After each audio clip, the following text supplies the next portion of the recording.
দাবি যা আছে লিখে রাখেন, লম্বা লম্বা দাবি লিস্ট করেন, 1000, 2000, 3000, কোনো আপত্তি নাই। তারপরে প্রেস কনফারেন্স করেন, বড়ুয়া মিটিং করে প্রতিবাদ জানান, দাবি শুনিয়ে রাখেন, কিন্তু রাস্তা বন্ধ করে এই প্রেজেন্ট রিজিমকে তার কাজে যদি বাধা প্রদান করেন, যারাই করবেন তারা প্রতীত স্বৈরাচারের প্রেতাত্মার দালাল হিসাবে চিহ্নিত করে তাদেরকে উচিতভাবে শায়েস্তা করা হবে।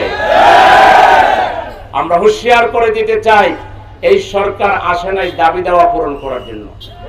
এই সরকার আসছে প্রয়োজনীয় সংস্কার করে নির্বাচন দেওয়ার জন্য। এই স্বৈরাচার চলে গিয়েছে আলহামদুলিল্লাহ, কিন্তু স্বৈরাচারের প্রেতাত্মারা এখনো আছে, তার সেটআপ এখনো আছে, তার ষড়যন্ত্র এখনো বহাল আছে।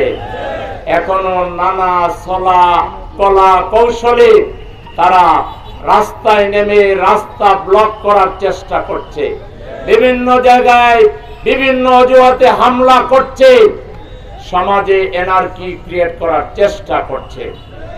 আমরা 17.5 বছর আন্দোলন করলাম, একদিন সচিবালয়ের সামনে যাইনি। আমরা সচিবালয়কে ফ্রি রেখেছি, তারা কাজ করুক, যদ্দূর পারে কাজ করুক। ওরা আনসারের নামে 3 দিন গেল না, 4 দিনের মাথায় সচিবালয় ঘেরাও করে রাত 9:30 পর্যন্ত সচিবালয় থেকে কোনো গাড়ি বের করতে দিবে না। ঢাকা বিশ্ববিদ্যালয়ের ছাত্ররা তাদেরকে অনুরোধ করলো যে আমরা আপনাদের দাবির সাথে একমত, আসুন আলোচনা করে রাস্তা ছেড়ে দেন। কয় না, ছাড়বো না। ঢাকা বিশ্ববিদ্যালয়ের ছাত্র হাসনাত আব্দুল্লাহ বা আব্দুল একজনের মাথায় গুলি করলো এবং তাকে সিরিয়াস উইন্ডেড করলো, আহত করলো। এরপর ঢাকা বিশ্ববিদ্যালয়ের ছাত্ররা যখন বেরিয়ে আসলো এর প্রতিবাদে, তখন আবার ন্যাংটা হয়ে পালায়া চলে গেল। সুতরাং আনসারের নামে ছাত্রলীগ, যুবলীগ, আওয়ামী লীগ ওই দিন যেভাবে লেজ গুটিয়ে পালিয়েছে, আগামী দিনে বাংলাদেশে কেউ আন্দোলনের নামে, অন্তত এই ইন্টারিম গভর্নমেন্টের সময় দাবি যা আছে লিখে রাখেন, লম্বা লম্বা দাবি লিস্ট করেন, 1000, 2000, 3000, কোনো আপত্তি নাই।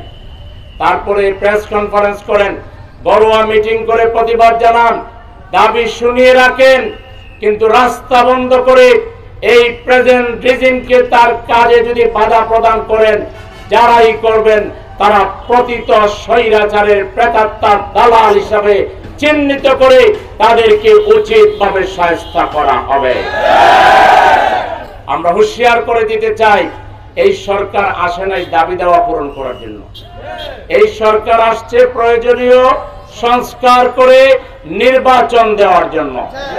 আমরা সরকারকে বলবো, আপনারা সময় ক্ষেপণ না করে দ্রুততম সময়ের ভিতরে কি সংস্কার করতে চান এটাকেও জাতিকে জানান, আর সংস্কার দ্রুত করে নির্বাচনের ডেট ঘোষণা করেন। আমরা দীর্ঘ 17.5 বছর নির্বাচন থেকে বঞ্চিত, আমরা ভোট দিতে পারি না। আমরা আমাদের আগামীর কান্ডারি নির্বাচনের জন্য, নেতা নির্বাচনের জন্য উন্মুখ হয়ে আছি। আমাদের নেতা নির্বাচনের সুযোগটা তাড়াতাড়ি করে দিন। কিন্তু তাড়াতাড়ির নামে রাজনৈতিক দল কিংবা ব্যক্তিত্ব, সামাজিক শক্তি যারা আছেন, তারাও যেন ধৈর্য হারা না হন।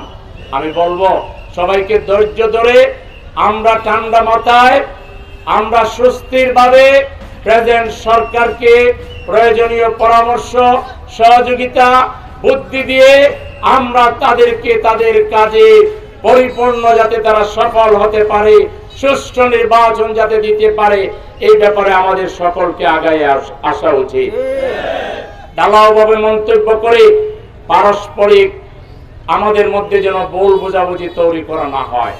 অতীত স্বৈরাচারের মতো জাতির মধ্যে যারা বিভাজনের চেষ্টা করবেন, জাতির মধ্যে যারা বিভেদ তৈরি করবেন, জাতিকে যারা বহুদা বিভক্ত করতে চাইবেন, তাদের পরিণতিও পতিত স্বৈরাচারের পরিণতি হবে। এই জাতি আর বিভক্ত হতে পারবে না। আমরা ন্যায় বিচারের জন্য, আমরা মানবতার মুক্তির জন্য বাংলাদেশের 18 কোটি মানুষ এখন ঐক্যবদ্ধ। এই ঐক্যের বিরুদ্ধে যারাই যাবে তারাই ব্যর্থ হবে, তারাই আগামী দিনে এই একই পরিণতি ভোগ করবে যে পরিণতি স্বৈরাচার ভোগ করেছে। সুতরাং আমরা পরিষ্কার বলতে চাই, আমাদের আমির বাংলাদেশের গণমানুষের প্রিয় নেতা ডাক্তার শফিকুর রহমান সাহেব 4টা প্রায়োরিটি ঘোষণা করেছেন।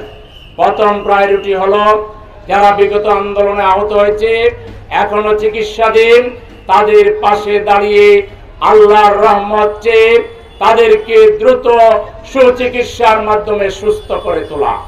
আমরা জামাত ইসলামী সেটা করছি। শহীদ পরিবারে যাওয়া, তাদের দোয়া নেওয়া এবং তাদেরকে সহযোগিতা করা।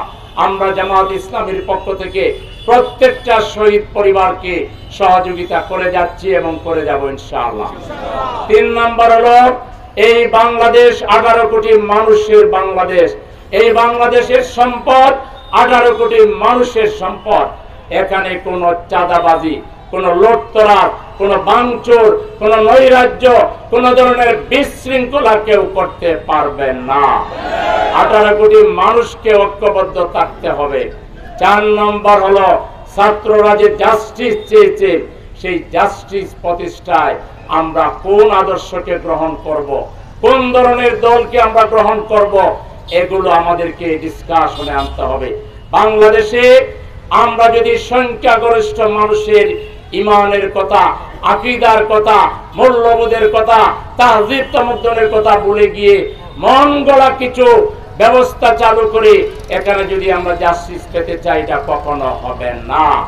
জাস্টিস পাওয়ার জন্য বাংলাদেশের সংখ্যাগরিষ্ঠ মানুষের ইমান, আকীদা, তাহযীব তামাদ্দুন, মূল্যবোধকে সামনে রেখে কোরআন এবং সুন্নাহর আলোকে একটি ন্যায় বিচারপূর্ণ জাস্টিস প্রতিষ্ঠা করার জন্য আমাদেরকে ঐক্যবদ্ধ হতে হবে। আর দল হিসাবে যারা বিপদেও মাথা গরম করেনি, বিপদেও ধৈর্য হারায়নি, আবার সফলতার সময়ও যারা ধৈর্য হারায়নি, মানুষকে ঐক্যবদ্ধ রাখার চেষ্টা করেছে, দেশকে, দেশের সম্পদকে পাহারাদারির ভূমিকা পালন করে রক্ষা করেছে, যেই দল বিপদেও মানুষের পাশে থাকে এবং ভালো সময়ও মানুষের পাশে থাকে, সেই ধরনের দায়িত্বশীল দল, দায়িত্বশীল নেতাদেরকে আগামী দিনের জাতির নেতৃত্বের দায়িত্ব প্রদান করতে হবে। সেই দল বা দলগুলো কোনগুলো, সেটা জাতিকে বিচার বিশ্লেষণ করে সঠিক সিদ্ধান্ত যাতে আমরা নিতে পারি, সেই ব্যাপারে আমাদের নিজেদের মধ্যে বোঝাপড়া, আলাপ আলোচনা, নিজেদের মধ্যে চিন্তার ঐক্য তৈরি করার জন্য এখন থেকে আমাদেরকে চেষ্টা করতে হবে। সংগ্রামী লক্ষ্মীপুরবাসী, আমি আর কথা বাড়াতে চাই না।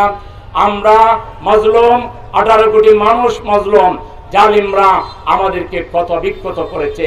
এমন কোন পরিবার পাওয়া যাবে না, এমন কোন মানুষ পাওয়া যাবে না যেই পরিবারে তার কোনো নিকট আত্মীয় কিংবা দূর আত্মীয় এই আন্দোলনে আহত হননি, কষ্ট পাননি, দুঃখ পাননি, ব্যথা পাননি। আজকে এই জালিম আমাদেরকে জর্জরিত করেছে, ব্যথায় জর্জরিত করেছে, আমাদেরকে লণ্ডভণ্ড করে দিয়ে যাওয়ার চেষ্টা করেছে। কিন্তু আমাদের আস্থা আছে আমাদের প্রভুর প্রতি, আমাদের আল্লাহর প্রতি। ওই জালিম বিদায় নিয়েছে, আমাদেরকে হেফাজত করার মালিক হচ্ছেন আমাদের আল্লাহ, আমাদের ক্ষতি পুষিয়ে দেওয়ার মালিক হচ্ছেন আমাদের আল্লাহ। আমরা বিশ্বাস করি যে রক্ত ঝরেছে, এই রক্তের উপরে এমন একটা ইমারত, এমন একটা প্রাসাদ তৈরি হবে, যে ইমারতের মধ্যে বাংলাদেশের প্রত্যেকটা নাগরিক সুবিচার পাবে, ন্যায় বিচার পাবে। বাংলাদেশের সকল মানুষের জন্য আইন সমানভাবে প্রয়োগ হবে। আর বাংলাদেশে কোনো দুর্নীতি হবে না, ঘুষ চলবে না, চাঁদাবাজি চলবে না, টেন্ডারবাজি চলবে না। যেখানে চাঁদাবাজ সেখানে লড়াই শুরু হবে, যেখানে টেন্ডারবাজ সেখানে লড়াই শুরু হবে। চাঁদাবাজ, টেন্ডারবাজ এবং দুর্নীতিবাজ এবং তাদের প্রশ্রয়দাতার বিরুদ্ধে জামাত ইসলামী এবং জনগণের আন্দোলন কন্টিনিউ চলবে। আমরা জনগণের উপরে আর কোনো জুলুম সহ্য করব না। সুতরাং সকলকে ঐক্যবদ্ধ হয়ে সকল অন্যায়ের বিরুদ্ধে আন্দোলন সংগ্রাম অব্যাহত রাখার উদাত্ত আহ্বান জানিয়ে আজকে লক্ষ্মীপুরবাসীকে আমরা ধন্যবাদ জানাই।